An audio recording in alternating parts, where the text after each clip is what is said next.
بسم اللہ الرحمن الرحیم۔ السلام علیکم۔ ناولکس آفیشیل میں خوش آمدید۔ ناول جرم تمنا بائی ہما وقاص کی قسط نمبر 2 لے کر حاضر ہوئی ہوں۔ امید کرتے ہیں آپ کو پسند آئے گی۔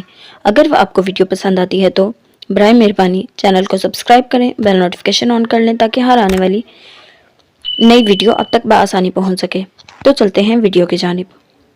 میں اب اپنے ننھیال میں تھی۔ مما نانا نانی کی اکلوتی اولاد تھی۔ نانا ابو ایک بہت بڑے بزنس مین تھے اور نانو ایک لبرل خاتون۔ یہاں میں نے اپنے بچپن کا بہت وقت گزارا تھا، اس لیے ایڈجسٹ ہونے میں زیادہ وقت نہیں لگا، لیکن میں حویلی کے لوگوں کو بلا نہیں پا رہی تھی۔ سب لوگ اور ان کی محبت مجھے بہت بے چین کرتی۔ میں کبھی خط لکھتی اور کبھی فون کرتی۔ میں ہادی کو بھی نہیں بھولی تھی اور اب بھی ہر خط اور ہر فون میں اس کو سلام خاص بھیجتی تھی۔ میں اسے یہ احساس دلانا چاہتی تھی کہ اس کے تھپڑ کے لیے میں آج بھی شرمندہ ہوں، اور کبھی تو یہ سوچتی کاش وہ بدلے، میں مجھے تھپڑ مار لیتا تو آج دل پر معافی نہ ملنے کا بوجھ نہ ہوتا۔ ماما نے مجھے اعلیٰ درجے کے اسکول میں داخل کروایا تھا، لیکن ذہین ہونے کے باوجود میں پڑھائی پر توجہ نہیں دے پاتی۔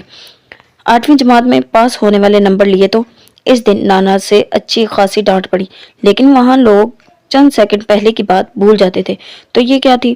اگلے ہی دن کسی کو یاد بھی نہیں تھا کہ آیت نے 8ویں جماعت میں اتنے کم نمبر لیے ہیں۔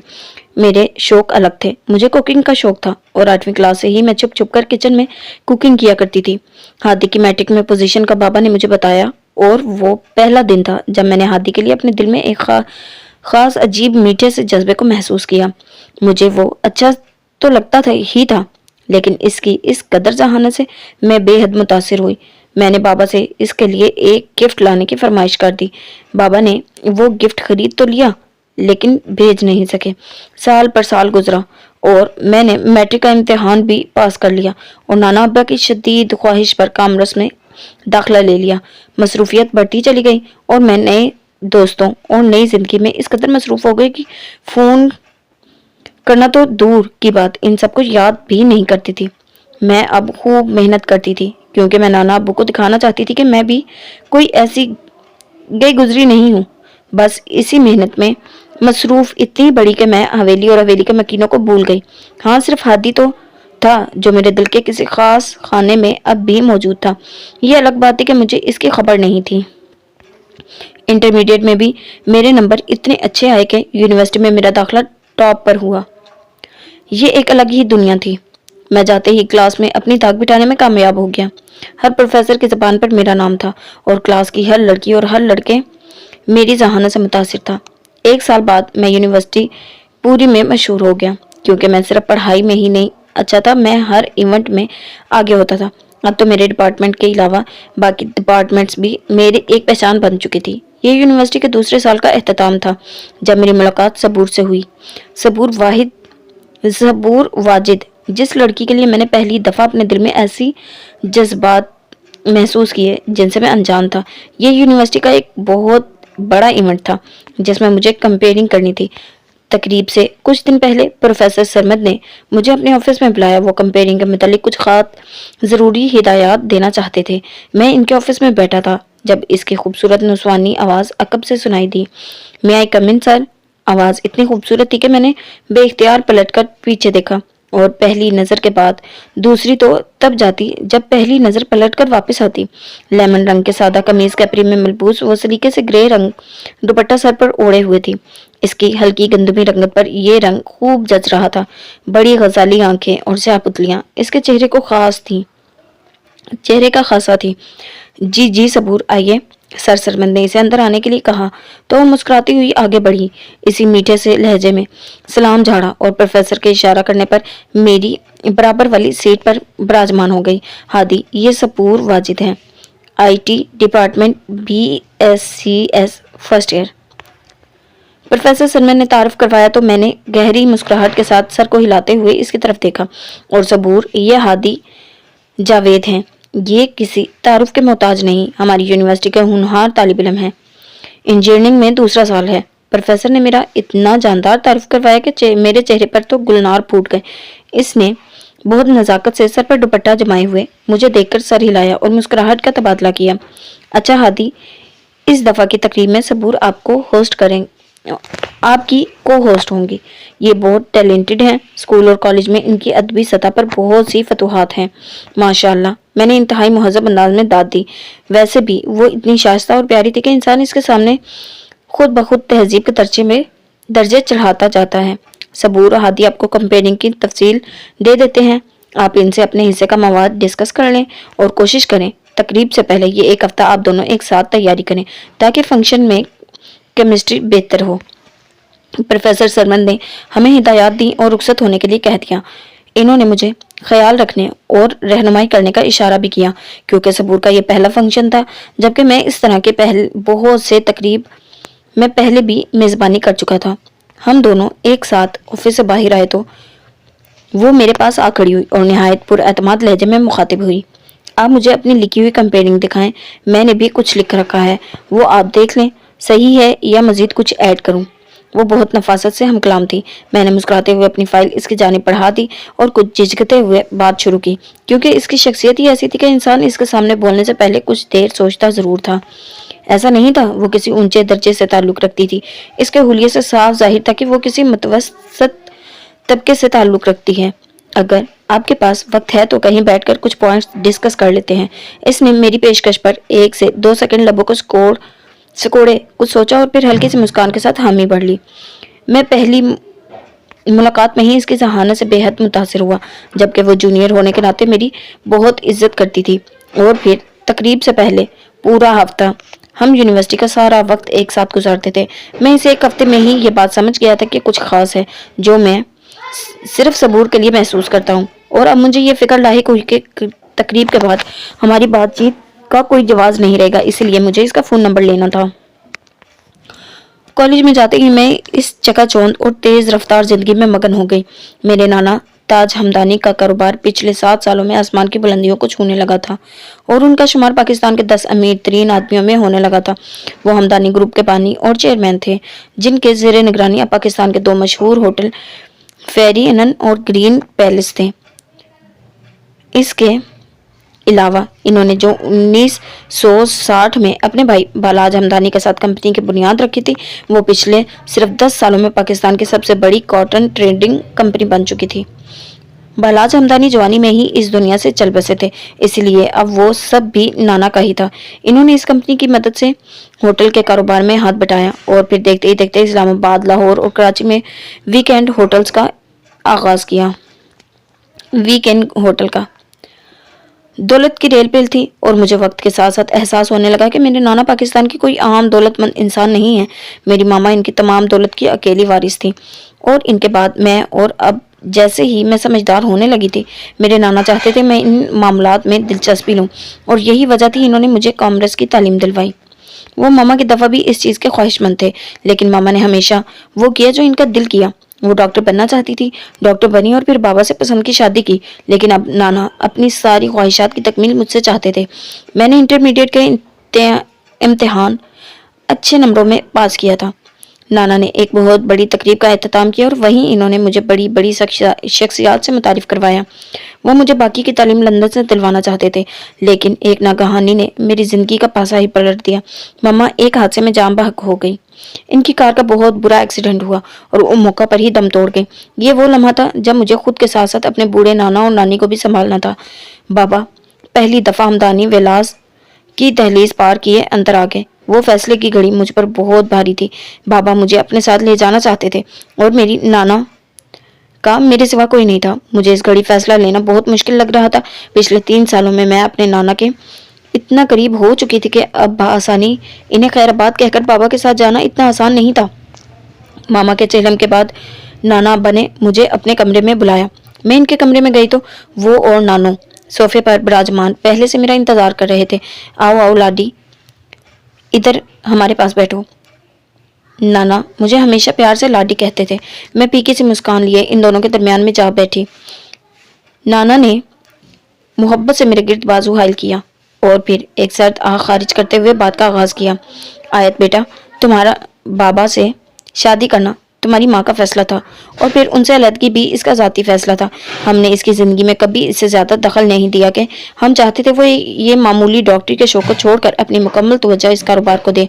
लेकिन वो हमेशा यही कहती थी कि बाबा आप हैं ना। वो मुज़म्मिल सा मुस्कुराए और फिर ज़रा सा पहलू बदलकर रुख मेरी तरफ मोड़ लिया। मैं उसकी बात इसलिए भी सुन लेता था तब मुझ में इतना दमखम था और मैं सब संभाल लेता था, लेकिन अब सब वैसा नहीं है रहा। मैं तुम पर कभी ये पाबंदी नहीं लगाऊंगा कि तुम अपने वालिद से ना मिलो, वो यहाँ ना आए। तुम पूरी इजाज़त है, जैसे मर्जी इनसे मिलो, लेकिन ये सब तुम्हारा है, तुम्हें ये सब इनकी बातों ने तो मेरे दिल से बोझ उतार दिया था। अब मेरे लिए फैसला लेना आसान हो गया था और मैंने बाबा को समझाया कि मैं नाना के साथ रहूंगी, लेकिन मैं तब भी हमेशा आपके साथ हूँ, क्योंकि अब हमें मिलने के लिए कोई रोकने वाला नहीं। बाबा ने फौरन मेरे फैसले को मान लिया। मुझे इस बात पर हैरत हुई, लेकिन जब इन्होंने अपनी शादी के बारे में बताया तो मैं एक पल के लिए साकिन हुई। वो थोड़े मुतज़ब्ज़ब थे, मुझे वजाहत दे रहे थे। आयत बेटा, मैं लंदन में बहुत अकेला पड़ गया था। नरमीन एक बहुत अच्छी, बाबा आपको पूरा हक था आप दूसरी शादी करते। मेरी आंखें नम हो रही थी, लेकिन मैंने मुस्कुराते हुए कहा, जिंदगी के पे दर पे हमलों ने मुझे बहुत हौसलामंद बना दिया था। शुक्रिया बेटा, लेकिन मैं तुमसे हरगिज गाफिल नहीं रहूंगा। मैं तुमसे मिलने आता रहूंगा और तुम्हारी जिंदगी के हर फैसले में तुम्हारे साथ हूंगा। वो मेरे सर पर हाथ फेरते हुए कह रहे थे और मैं कोशिश कर रही थी कि मेरी आंखें इनके सामने नम ना हो, और ऐसा ही हुआ। मैंने बिना रोए मुस्कुराहट समेत इन्हें रुखसत किया। अब मैं आयत कासम हमदानी बन गई थी। नाना ने मुझे तालीम के साथ साथ कारोबार की समझ बूझ देना शुरू कर दी। मैं अक्सर यूनिवर्सिटी से सीधी इनके पास चली जाती। हमारा कारोबार बहुत फैला हुआ था और मुझे आहिस्ता आहिस्ता इसको समझना था। बहुत जल्द मैं नाना को अपनी काबिलियत से मुतासिर कर चुकी थी। मामा से तो वो मोहब्बत करते ही थे, लेकिन मुझ में इनकी जान बसने लगी थी। मैं बहुत कोशिश के बावजूद सबूर का नंबर नहीं ले सका था और तकरीब का दिन आ गया। तकरीब के अख्ताम पर वो अपनी दोस्तों के साथ खड़ी थी। जब मैं हिम्मत जमा किए उसके पास चला आया। एक्सक्यूज मी सबूर, मुझे आपसे बात करनी है। वो जरा सा चौंकी और फिर अपने दोस्तों से इजाजत लेकर मेरी तरफ चली आई। अब हमेशा मुझे देखकर इसके चेहरे पर एक दिलकश मुस्कुराहट बिखर जाती थी। शायद ऐसा ही कुछ हाल मेरी तरफ से भी था। वो मेरे सामने खड़ी थी और मैं जहन में लफ्जों को तरतीब दे रहा था। शुक्र है सब ठीक से हो गया। सब लोग हमारी बहुत तारीफ कर रहे थे। वो धीमे मगर पुरजोश लहजे में बता रही थी, हाँ शुक्र है। मैंने पैंट की जेबों में हाथ डाले, खुद को नॉर्मल जाहिर किया, जबकि मेरे अंदर उथल पुथल हो रही थी। सो अब फिर से वही रूटीन शुरू, बोरिंग लेक्चर्स, स्टडीज और एग्जाम्स। वो बात जारी रखे हुए थी जब मैंने अचानक इसकी बात काटी, काफी पीने चले। वो एक सेकंड के लिए चुप हुई और फिर गहरी मुस्कान के साथ सर नफी में हिला दिया। मुझे लड़कों के साथ बाहर घूमने फिरने की इजाजत नहीं है। वो गलत समझी। ओह गलत समझी, मैं बाहर नहीं कह रहा, यही यूनिवर्सिटी की कैबिनेट पर, कैंटीन पर। मैंने खज्जल होकर तस्वीर की तो वो हंस दी। हाँ यहाँ तो पी सकते हैं, श्योर, चलें फिर। मैंने हाथ के इशारे से इसे चलने के लिए कहा और फिर इसके हमकदम हो गया। वो आज हल्के पीच रंग के लंबे फ्रॉक को जेबतन किए हुए थी। हमेशा की तरह सर पर दुपट्टा निहायत सलीके से लिया, उससे खूब जच रहा था। मैं साथ चलते हुए चोरी चोरी इसे पुरचोक नजरों से देख रहा था। मेरा दिल इसकी संगत में बहुत खुश रहता था, लेकिन अब ये जानना था कि क्या वो भी मेरे लिए ऐसा कुछ महसूस करती है कि नहीं। कैंटीन पर आकर हम एक कोने में लगी कुर्सियों पर आमने सामने विराजमान हो गए। मैंने कॉफी का ऑर्डर दिया और फिर जेब से मोबाइल निकालकर बैठ गया। सबूर, क्या मुझे तुम्हारा नंबर मिल सकता है? मैंने झिझकते हुए पूछा। पहले तो वो कुछ गड़बड़ा सी गई, लेकिन फिर संभल कर इस बात में सर हिला दिया। वो मुझे अपना नंबर लिखवा रही थी। मेरे दिल की धड़कन 180 की रफ्तार पर धड़क रही थी। हमने फोन नंबर का तबादला किया। फिर मैं तो दिन रात हमारी बात होने लगी और बहुत जल्द हम दोनों एक दूसरे के लिए बहुत अहम हो गए। लड़कपन से जवानी की दहलीज में कदम रखते ही हर इंसान की तरह मेरी भी उम्र का ये वो दौर था जब मैं बचपन, जज्बात, जोश और मजबूती से लबरेज थी। और इसी लम्हे मेरे नाना की तरबियत ने मेरे बचपन की तरबियत पर अपनी तह चढ़ा दी। मेरी शख्सियत में अब इनकी शख्सियत के तासीर घुलने लगी।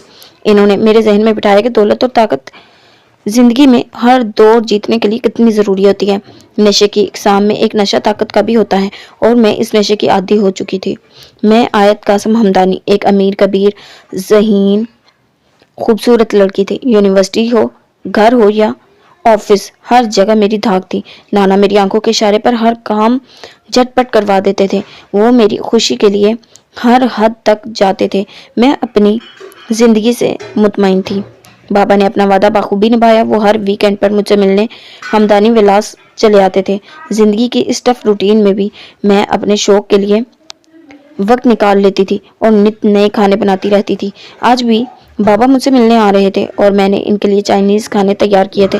मैं खाने की मेज पर खाना लगवा रही थी जब वो नाना और नानी के साथ लाउंज से डाइनिंग हॉल में दाखिल हुए। वो सब किसी बात पर बेहद मुस्कुरा रहे थे। बाबा की सारी नाराजगी शायद मम्मा की हद तक थी, या अब वो मेरी खातिर नाना के साथ बेहतर ताल्लुकात कायम कर रखे हुए थे। क्या हुआ, इतना किस बात पर हंस रहे हैं आप लोग? मैंने पुरतजस्सुस लहजे में पूछा। भाई, तुम्हारे बाबा तुम्हारी बचपन के किस्से सुनाकर हंसा रहे थे। नाना कुर्सी खींचते हुए बैठ गए और फिर बाबा को मीठे बैठने का इशारा किया। अच्छा, ऐसा कौन सा किस्सा सुना दिया आप लोग इतना हंस रहे हैं? मैं मुस्कुराते हुए बाबा के साथ की नशिस्त पर विराजमान हो गई। तुम्हारे बाबा बता रहे थे कि बचपन में तुम अपने एक कजन के साथ स्कूल जाने की जिद करती थी। मैंने दामद से सर पर हाथ मारा और हंसने लगी। हाँ, मैंने ऐसी बहुत सी बेवकूफियां की हैं। मैं तासुफ से सर हिलाते हुए खाना प्लेट में निकालने लगी। ये सच था, मुझे आज वो सब बेवकूफियों के सिवा कुछ नहीं लग रहा था। वक्त के साथ साथ इंसान कितना बदल जाता है, मुझे आज इस बात का एहसास हुआ था। हादी की बहन इकरा याद है? बाबा ने डिश अपनी तरफ खिसकाते हुए मुझसे पूछा। इन्होंने हादी का रेफरेंस इसलिए दिया था, इन्हें यकीन था कि हादी को नहीं भूली होंगी। मैंने 1 से 2 सेकंड के लिए पेशानी पर बल डाले, जहन पर जोर दिया और इकरा का चेहरा जहन में आते ही सर इस बात में हिला दिया। जी जी, याद है, वो हादी की बहन, बड़ी बहन। मैंने आईब्रो झुकाते तस्दीक की। हाँ वही, इसकी शादी है नेक्स्ट मंथ। जावेद भाई ने तुम्हें इनवाइट किया है। अच्छा हुआ, मैंने सत्ताईशी अंदाज में कहा और पूरा पानी का गिलास लबों से लगा लिया। तो फिर तुम जाओगी? बाबा ने जैसे ही मुझसे पूछा, मैंने फौरन नाना की तरफ देखा। इन्होंने कंधे उचका दिए। मैं सोच में पड़ी तो नानी ने इस सर उठाकर मेरी तरफ देखा। चली जाओ, बचपन में इतने खत लिखती थी, इन्हें अब इन्होंने इतने मान से बुलाया है तो चली जाओ। मेरी नानो सदा की सोशल और घूमने फिरने की शौकीन खातून थी और अक्सर मुझे यूं एंटी सोशल होने और पार्टीज पर ना जाने के ताने देती रहती थी। लेकिन आज इनकी बचपन याद दिलाने पर मैं भी डोलते से इरादे के साथ हामी भर ली। ओके, मैं आपके साथ चलूंगी बाबा, मैंने बाबा की तरफ देखते हुए कहा। वो खुशी से मुस्कुरा दिया। मुझे यकीन था वो खुद भी यही चाहते थे कि मैं वहां जाऊं, लेकिन मैं ये नहीं जानती थी इस शादी पर जाना मेरी जिंदगी का एक और अनोखा चैप्टर शुरू कर देगा। मेरी इंजीनियरिंग मुकम्मल हो चुकी थी और अब एक निजी कंपनी में इंटर्नशिप कर रहा था। सबूर का भी यूनिवर्सिटी में लास्ट ईयर था और इसके घर में इसके रिश्ते की बातें चलने लगी थी। वो आए दिन मुझसे अपने घर बात करने पर इसरार करती, लेकिन मैं अभी किसी अच्छी जॉब के बाद घर वालों के सामने अपनी ख्वाहिश रखना चाहता था। घर में इकरा की शादी आई तो मैंने इरादा बनाया, या ये अच्छा मौका है, मैं इसे शादी पर बुलाकर घर वालों से मिलवा देता हूँ। घर वालों ने इसे देख रखा होगा तो बात करने में आसानी होगी। यही सोचकर मैंने इस समय यूनिवर्सिटी के कुछ दोस्तों को शादी पर इनवाइट कर लिया। हवेली के तकसीम हुए 2 हिस्से अब मजीद तकसीम होकर कोठियों से घरों में तब्दील हो गए थे। सब बच्चे बड़े हो गए थे, अखराजात बढ़ गए थे और सबको अपनी अपनी पड़ गई थी। हमारे पास भी अब ये घर और जमीन के चंद एकड़ थे, जिनमें से अब्बा अब 1 एकड़ जमीन बेचकर इकरा की शादी कर रहे थे। अक्सर डॉक्टर बन रही थी, इसके भी अच्छे खासे अखराजात थे। अब तो अम्मा अब्बा की नजरें मेरी अच्छी मुलाजमत पर ही टिकी हुई थी। ऐसे में अब्बा अक्सर दिल बर्दाश्ता होकर मुझे डॉक्टरी ना पढ़ने के ताने देने लगे, लेकिन मैं इनको कैसे समझाता कि मैं कोई आम तालिब इल्म नहीं हूँ। मैंने यूनिवर्सिटी में टॉप किया है और अब इंटर्नशिप मुकम्मल होते ही कहीं अच्छी मुलाजमत जरूर मिल जाएगी। घर में शादी की तैयारियां अरूज पर थी और कल मेहंदी का फंक्शन था। मैं आज कुछ देर पहले ही ऑफिस से वापस आया था और अब नहाकर बाहर निकला जब फोन पर सबूर के मैसेज आने लगे। वो मुझे बहुत से फैंसी कपड़ों की तस्वीरें भेजकर पूछ रही थी कि कल वो इनमें से कौन सा जोड़ा पहनकर आए, और मैं कान खुजाते ये सोच रहा था कि मैं इनमें से कौन सा कहूँ जिस पर वो भी पहली बार में हाँ कर दे, क्योंकि अमूमन ये होता था कि मैं इसके लिए ऐसे कुछ भी मुंतखब करता तो वो झट से इसका कोई नुक्स गिनवा कर रद्द कर देती। मैं अभी इसी कश्मकश में खड़ा था जब मेरे कमरे का दरवाजा डार से खुला और हाँफती हुई अक्सर अपने खुशी से सुर्ख चेहरा लिए अंदर दाखिल हुई। भाई, जल्दी बाहर आओ और देखो कौन आया है। वो खुशी से जैसे चीख रही थी। आराम से, पागल क्यों हो रही हो, कौन आया है? मैंने तेवरी चढ़ाते पूछा था। कासिम चचा आए हैं और साथ आयत भी है, अक्सर ने खुशी में बताया, और इधर मेरी सारी खुशी धरी की धरी रह गई। बचपन की सारी यादें रिवाइंड होकर फास्ट फॉरवर्ड प्ले हो चुकी थी। आ जाए भाई, चचा कासिम बुला रहे हैं। अक्सर की आवाज पर मैं ख्यालों से बाहर आ रहा हूँ, तुम चलो। मैंने इसे जाने का इशारा किया। जल्दी से सब्ज रंग के सूट की तस्वीर सबूर को वापस भेजी और श्रृंगार मेज के साथ जाकर कंघी करने लगा। मेरे जहन में अभी तक आयत का वो 10 साल वाला ही सरापा था। बहुत सी यादें तो धुंधली भी हो गई थी। खैर अब मैं बचपन वाला हादी तो था नहीं कि जो छुप जाता या घर से ही बाहर निकल जाता। मैं बाहर आया तो अम्मा जो किचन से बाहर निकल रही थी ड्राइंग रूम की तरफ इशारा करने लगी। एक बात जो मुझे आज भी बुरी लगी थी, वो दौलतमंद रिश्तेदारों के घर आने पर एक खास एहतमाम करती और इन्हें दुनिया की अलग ही मखलूक की तरह ट्रीट करती। इस वक्त भी मुझे अम्मा और अक्सा की ये भागदौड़ एक आंख ना पाई। मैं ड्राइंग रूम का पर्दा हटाता आगे बढ़ा तो एक लम्हे के लिए कदम जरूर मंजमंद हुए। सामने सोफे पर कासिम चचा के साथ वो बैठी थी। वो अब 10 साल की सहमी सी आयत तो हरगिज नहीं थी। हल्के अंगूरी रंग कुर्ते के नीचे कैपरी पहने और कंधे पर सलीके से शॉल टिकाए मेरे सिवा किसी को भी पागल कर देने की हद तक खूबसूरत लग रही थी। कद काट, रंगत, स्टाइल, लिबास, अंदाज और लबो लहजा सब बदल गया था। सब में अमारात की झलक थी। अलबत्ता मुझे देखकर इसकी आंखों में जो जलने लगी थी वो बचपन से ज्यादा खतरनाक थी। अस्सलाम वालेकुम, मैंने संजीदगी से सलाम झाड़ा। कासिम चचा मुझे देखकर हमेशा की तरह वालिहाना अंदाज में अपनी जगह से उठ खड़े हुए। माशाल्लाह माशाल्लाह हादी, तुम बहुत खूबरूर निकला। बिल्कुल दादा मरहूम पर है। क्यों भाईजान? कासिम चचा ने अब्बा की तरफ देखकर तस्दीक चाहिए। अब्बा ने हंसते हुए सर हिला दिया। वो मुझसे बगलगीर थे। जब मैंने आयत को अपनी जगह से उठते देखा, मैं चचा से मिलकर सीधा हुआ तो इसने बड़ी अदा से मेरी तरफ हाथ बढ़ा दिया। उसकी भूरी आंखें चमक रही थी। गहरी मुस्कुराहट के बाइस गुलाबी गालों में गढ़े गहरे थे। अब कासिम चचा और अब्बा हमारी तरफ मुतवज्जा थे। मैंने मुस्कुराहट मुस्कुराहट के साथ इसके हाथ की बस कुछ उंगलियों को थामा और फिर फौरन छोड़ दिया। बैठो बेटा। इससे पहले कि मैं सलाम करके वहां से निकलता, कासिम चचा ने मुझे बैठने का कहा और अब्बा ने फौरन अपने साथ की नशिस्त की तरफ इशारा कर दिया। मैं मसनूई मुस्कुराहट सजाए अब्बा के साथ बैठ गया। मुबारक हो बेटा, जावेद भाई ने बताया कि यूनिवर्सिटी में भी टॉप किया है। यहाँ तुम मुझसे आगे निकल गए, कासिम चचा हंसते हुए कह रहे थे। मैंने सर झुकाकर सिर्फ मुस्कुराने पर इक्तफा किया। आयत की गहरी नजरें मुझ पर मरकूज थी, जिनसे मुझे अब उलझन होने लगी थी। आयत बेटा, आप क्या पढ़ रही हैं? अब्बा ने निहायत अदब से आयत से पूछा। मैंने दिल ही दिल में इन्हें कोसा। मेरी तरफ से तो वो प्राइम मिनिस्टर की बेटी भी बन जाती। मैं तब भी इससे बात करने के लिए यूं गुलामों जैसी टोन इस्तेमाल ना करता। अंकल, मैं MBA कर रही हूँ। इसका लहजा निहायत मुलायम था और वही मुतमईन मुस्कुराहट। हादी, किस यूनिवर्सिटी में इंजीनियरिंग की है? वो पुरअतमान लहजे में बराह रास्त मुझसे मुखातिब हुई तो मैं चौंका और गला खंगारा। पंजाब। मैंने जानबूझकर मुख्तसर से मुख्तसर जवाब दिया। मुझे इस अमीरजादी से गुफ्तगू करने का कोई खास शौक नहीं था। अच्छा, ग्रेट यूनिवर्सिटी। अब क्या कर रहे हो? वो हनूज अपनी मखसूस अंदाज में मुस्कुराती सवाल पर सवाल पूछ रही थी। मैंने पहलू बदला और इससे पहले कि मैं अब भी कोई सड़ा सा जवाब देता, मेरे मोबाइल पर बजती घंटी ने मुझे बचा लिया। Excuse me. मैंने जेब से जवाब मोबाइल निकाला, 2 उंगलियों के मिलाए हाथ का इशारा किया और बाहर निकल आया। बाहर आकर मैंने सुख का सांस लिया और फोन उठाकर कॉल से लगा लिया। दूसरी तरफ सबूर थी। हेलो। हाँ हेलो। फोन क्यों नहीं उठा रहे थे? कब से फोन मिला रही हूँ। सबूर कुछ बेचैन लग रही थी। मेहमानों में बैठा था। हुक्म करो।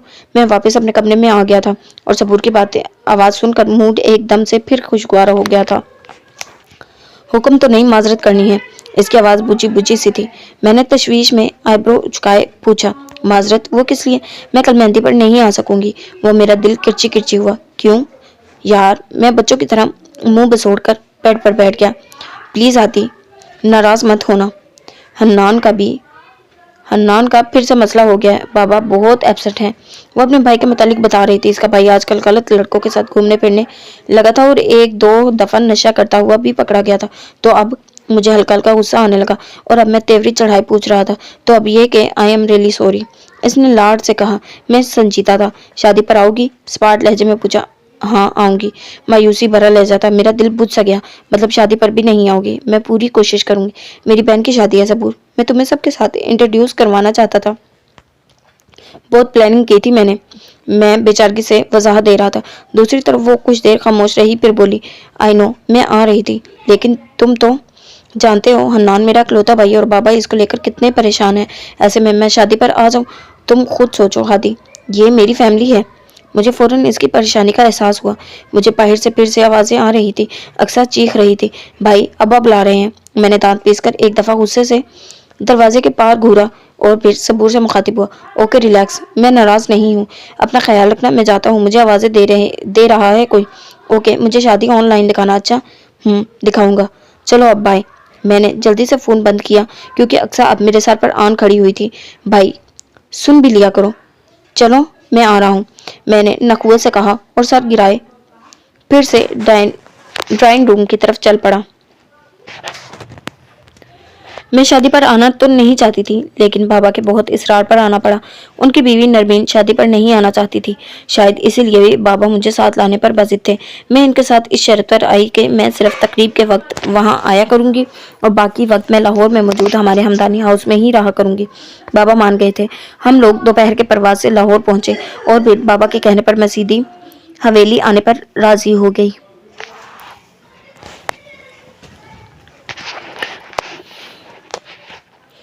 यहाँ शादी पर आना राजी हो गई। यहाँ सब कुछ बदल गया था। बचपन में जो हवेली हुआ करती थी, इसका तो नामो निशान नहीं था। एक ही कतार में 5-6 घर बन गए थे।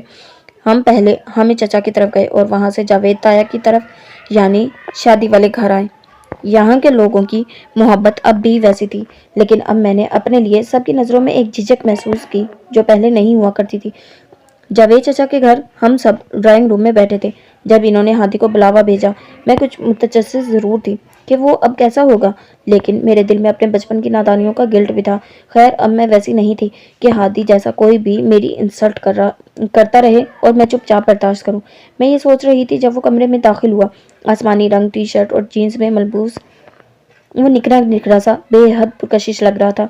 गीले बाल सलीके से कंघी किए हुए होने के बावजूद माथे पर बिखरे हुए थे। ज़हीन शफाफ आंखें जो मुझ समेत किसी को भी घायल कर देती। इसने एक नज़र मुझे देखा, ठटका, लेकिन फिर अगले ही लम्हे निगाहें फेर ली। ऐसा नहीं था कि मैंने आज से पहले कोई खूबसूरत, चार्मिंग और हैंडसम लड़का नहीं देखा था। मेरी सोसाइटी और सर्कल में ऐसे लड़कों को की भरमार थी, लेकिन हादी, जावेद, उमर में आज भी कुछ ऐसा था जो आयत हमदानी को दीवाना बना गया। कुछ लम्हे के लिए तो मैं मबहूत होकर इसे तकती रही, लेकिन फिर इस शहर से निकलने में कामयाब हुई और पुरएतमादी से बात करने लगी। वो अभी इतना ही कमगो था, या शायद मुझसे आज भी एलर्जिक था। मुझे दिल ही दिल में हंसी आने लगी।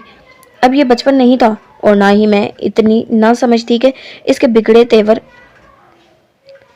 भांप ना सकती। मुझे खुद पर एतमाद था कि क्योंकि मैं जानती थी मैं कैसी हूँ और उसकी ये एलर्जी ज्यादा देर रहने वाली नहीं।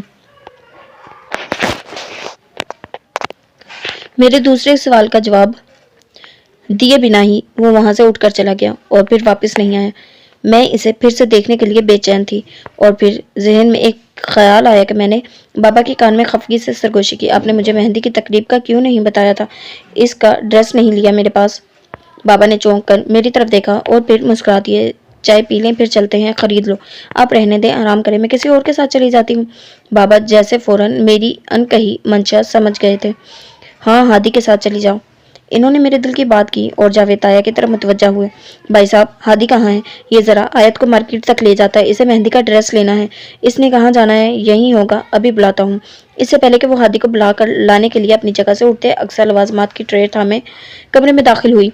जाओ बेटे, भाई को बुला कर लाओ फौरन। इन्होंने अक्सर को हुक्म दिया और वो वाकई चंद मिनट बाद वो सपाट चेहरा लिए कमरे में मौजूद था। जी अब्बा, आपने बुलाया? ये आयत बेटा को बाजार ले जाओ, इसे कुछ खरीदना है। मैं इसके चेहरे पर नजरें जमाए बैठी थी और इसके चेहरे के बदलते रंग देखकर मेरी मुस्कुराहट मजीद गहरी हो गई। अब्बा, मैं तो कल के इंतजामात देखने जा रहा हूँ। इसने यकीनन बहाना गढ़ा था जिसे जावेद ताया ने फौरन रद्द कर दिया। नहीं, वो अली देख लेगा, तुम आयत के साथ जाओ। इन्होंने कड़े तेवर से हुक्म दिया था और वो फौरन से सर झुकाए हामी भर गया, जबकि चेहरे की सुर्खी से साफ जाहिर था कि ये सब मोहतरम को बेजार कर गया है। जी। मैं इसकी हालत से लुत्फानंदोज होती अपनी जगह से उठी, बैग कंधे पर डाला और बाबा को कार की चाबी देने का इशारा किया। वो मेरा मुंतजिर था। चले, मैंने पास जाकर गहरी मुस्कान के साथ चलने के लिए कहा तो इसके चेहरे के तासरात मजीद सख्त हो गए, लेकिन कुछ भी कहे बिना वो मेरे साथ चल पड़ा। एक तो मेरा मूड सबूर के ना आने की वजह से खराब था, दूसरा आयत को बाजार लेकर जाने की खबर ने मुझे चला कर रख दिया। میں کار ڈرائیو کر رہا تھا اور وہ سن گلاسز چڑھائے میری برابر کی نشست پر کسی مہارانی کی طرح براجمان تھی۔ وہ مجھے کسی بھی شاپنگ مال لے جانے کا حکم دے چکی تھی۔ میں اسپاٹ چہرے کے ساتھ ڈرائیو کر رہا تھا جب اس نے بات شروع کی۔ سب کچھ بدل گیا، شہر، حویلی، محلہ، چیزیں، لوگ۔ میں نہ کسی پر دیکھتے ہوئے ڈرائیو کر رہا تھا، ایسے جیسے میں اسے سن نہیں رہا۔ وہ بات جاری رکھے ہوئے تھی، اگر کچھ نہیں بدلا تو وہ تم۔ میں چونکا تو وہ ہنسی، میں نے لب بھینچ لیے تو وہ کھلکھلا دی۔ کیا پاگل تھی وہ یا جان بوجھ کر ایسا کر رہی تھی؟ میں نے غصے میں موڑ کاٹا تو کار کے ٹائر چڑچڑائے اور اس نے ہنسی کو دباتے ہوئے پھر بات وہیں سے جوڑ دی۔ تم ویسے ہی ہو جیسا میں چھوڑ کر گئی تھی۔ Deep observation. میں آج بھی تم سے بات کرنے میں انٹرسٹڈ نہیں، میں نے دل میں سوچا، مگر کہا نہیں۔ پتہ نہیں کیوں، لیکن اب ہمارے بیچ ایسا کچھ نہیں تھا کہ میں اس کے منہ پر اسے سنا دیتا۔ شاید ایک لاس گیپ تھا، یا پھر شاید یہ خیال کہ اب وہ ہمارے گھر میرے سر پر مسلط رہنے والی ہے۔ وہ اب ان حماق سے کھڑکی کے پار دیکھ رہی تھی، پھر اچانک رخ موڑ کر مجھ سے مخاطب ہوئی۔ اچھا شہر ہے لاہور، بھی شفٹ ہوا جا سکتا ہے، کیوں؟ میرے پاؤں یک لخت بریک پر دباؤ ڈال گئے، کار نے ہلکا سا جھٹکا لگایا، وہ بھی آنکھیں کھول کر سیدھی ہوئی۔ اف، لیکن میں خود ڈرائیو نہیں کر سکتی ہوں یہاں۔ میں نے خونخوار نگاہوں سے اسے گھورا اور کار مال کے پارکنگ کی طرف لے آیا۔ میں انتہائی بیزار تھا اور یہ سب کچھ جلد سے جلد نمٹانا چاہتا تھا، لیکن وہاں وہ محترمہ اتنی ہی تسلی میں سب کچھ کر رہی تھی۔ جی تو جناب، یہ تھی ہماری جرم تمنا ناول کی دوسری قسط۔ امید کرتے ہیں آپ کو پسند آئے گی۔ اگر ویڈیو پسند آئے تو چینل کو سبسکرائب کریں، ویڈیو کو لائک کریں اور بیل نوٹیفیکیشن کو آن کر لیں تاکہ ہر آنے والی نئی ویڈیو آپ تک بآسانی پہنچ سکے۔ ملتے ہیں نیکسٹ ایپیسوڈ کے ساتھ۔ اللہ حافظ۔